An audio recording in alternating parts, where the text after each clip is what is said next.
यूरोपीय यूनियन की आला अदालत ने मुसलमान खवातीन को हेड स्कार्फ पहनने से रोकने के फैसले का दिफा करते हुए कहा है कि कंपनियां अपने मुलाजमीन को काम की जगह पर ज़ाहिरी अलामत के तौर पर किसी भी मजहबी, सियासी या नजरियाती अलामत के इस्तेमाल से रोक सकती हैं। आप काम के ऊपर हिजाब नहीं पहन सकती हैं, हम इसकी इजाज़त नहीं देते। यूरोपीय कोर्ट ने यह फैसला दिया कि ये एम्प्लॉयर के ऊपर डिपेंड करता है कि अगर वो समझता है कि हिजाब से जो है कि उसके इदारे का या उसके माहौल का या उसकी न्यूट्रलिटी के ऊपर आंच आती है तो वो पाबंदी लगा सकता है। तो ये हक जो है यहाँ पर मुसलमानों को हक नहीं दिया गया।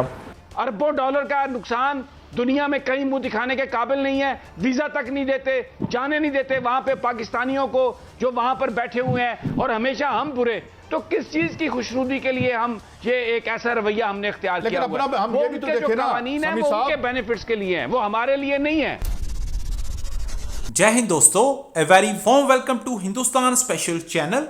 यूरोपियन यूनियन की अदालत ने यह फैसला किया है कि अगर कोई कंपनी चाहे तो वो अपने कर्मचारियों को बुर्का पहनने पर पाबंदी लगा सकती है। ये कंपनी के ऊपर निर्भर है कि वो इस संदर्भ में क्या फैसला लेना चाहेगी।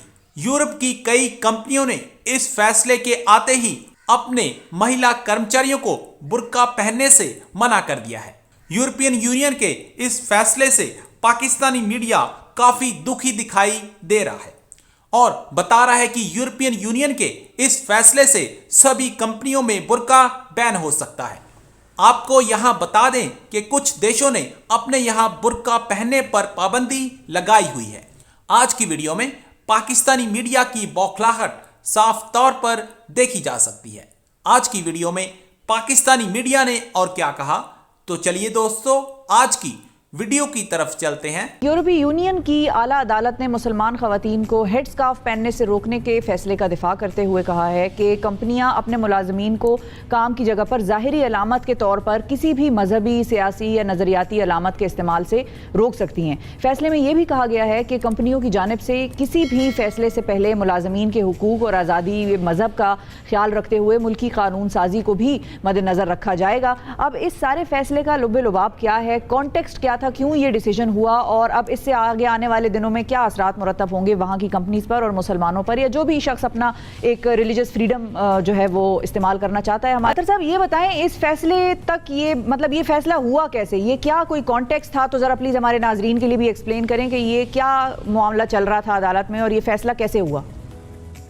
जी, ये जर्मनी में दो ख्वातीन नौकरी कर रही थी। जब उन्होंने अपनी जॉब शुरू की उस वक्त वो हिजाब नहीं पहनती थी। बाद में कुछ बरस बाद उन्होंने हिजाब पहनना शुरू कर दिया, जिस पे उनके एम्प्लॉयर ने उनको कहा कि आप काम के ऊपर हिजाब नहीं पहन सकती हैं, हम इसकी इजाज़त नहीं देते किसी भी किस्म के रिलीजियस सिंबल की।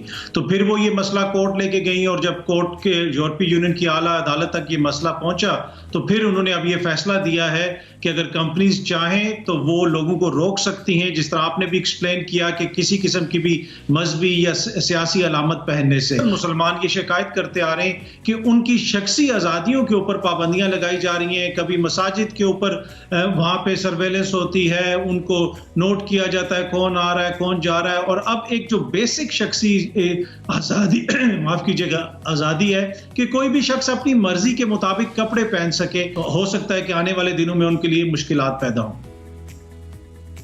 जीना तंग कर दो मुसलमानों का, और उसके बाद मुसलमान अगर कुछ कहें तो फिर आप कहो कि ये तो बोलते हैं, बस ये तो बोलते हैं, ये तो रेडिकल्स हैं, फंडामेंटलिस्ट्स हैं। दूसरी तरफ अगर मुसलमान सकाफती के एतबार से अपना लिबास पहनते हैं या ख्वातीन स्कार्फ करती हैं तो इसके ऊपर जो है अदालत ने बैन लगाया, जो बड़ी अफसोसनाक बात है।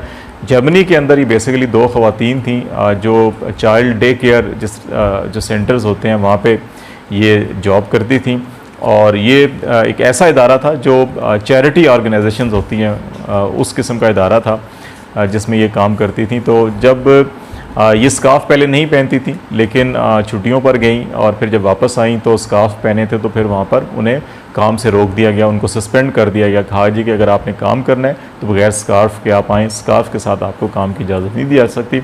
उन्होंने फिर मकामी अदालत से रजू किया और फिर यूरोपियन कोर्ट से भी रजू किया। तो यूरोपीय कोर्ट ने ये फैसला दिया कि ये एम्प्लॉयर के ऊपर डिपेंड करता है कि अगर वो समझता है कि हिजाब से जो है कि उसके इदारे का या उसके माहौल का या उसकी न्यूट्रलिटी के ऊपर आंच आती है तो वो पाबंदी लगा सकता है। तो ये हक जो है यहाँ पर मुसलमानों को हक नहीं दिया गया। यूरोपीय अदालत ने इससे पहले भी 2017 में भी इसी किस्म का एक फ़ैसला दिया था और उसमें भी ये कहा गया था कि वर्क प्लेस के ऊपर जो एम्प्लॉयर है उसको ही हक होगा वो फैसला करे कि हिजाब की इजाज़त देनी है या नहीं देनी। डॉक्टर साहब मैं दोबारा आता हूँ आपकी तरफ। समीम इब्राहिम साहब आप बड़ी कुछ सर हिला रहे हैं, लगता है आपके पास कोई खास नुक्ता है।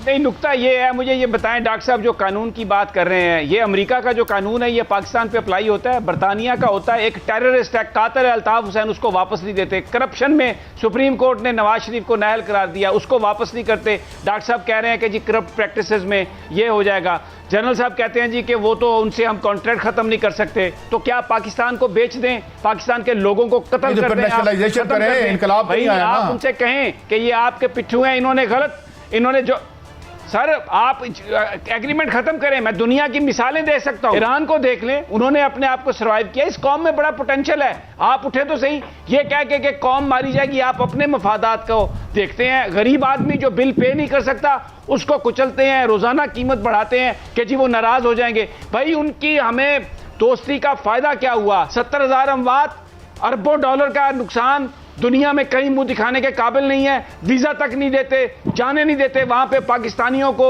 जो वहां पर बैठे हुए हैं, और हमेशा हम बुरे। तो किस चीज की खुशनुदी के लिए हम ये एक ऐसा रवैया हमने इख्तियार किया हुआ है? हम ये भी तो देखें ना, कानून है वो उनके बेनिफिट्स के लिए हैं, वो हमारे लिए नहीं है। समी साहब ये ठीक आप कह रहे हैं, चले आपका नुक्ता नजर भी आ गया। जनरल साहब मेरा सवाल आपसे ये है कि कश्मीर में जो हो रहा है ऐसे पेंट किया जा रहा है जैसे शायद हमारी फौज वहाँ इस तरह है जिस तरह इंडिया के में है, मतलब टेस्टली इसी तरह का इंप्रेशन देने की कोशिश की जा रही है। इसके क्या मोहरकात हैं और इसका क्या नतीजा निकल सकता है? देखिए ये वैसे भी शर्मनाक है इस तरह की बात करना, खास तौर पे उन लोगों के लिए जिनके दौर में कश्मीर का नाम ही नहीं लिया, सालाना रस्मी नाम लिया जाता था। यूनाइटेड नेशन में जाके उफा में हुई मीटिंग और जॉइंट कम्युनिके आया, उसमें कश्मीर का नाम ही नहीं था।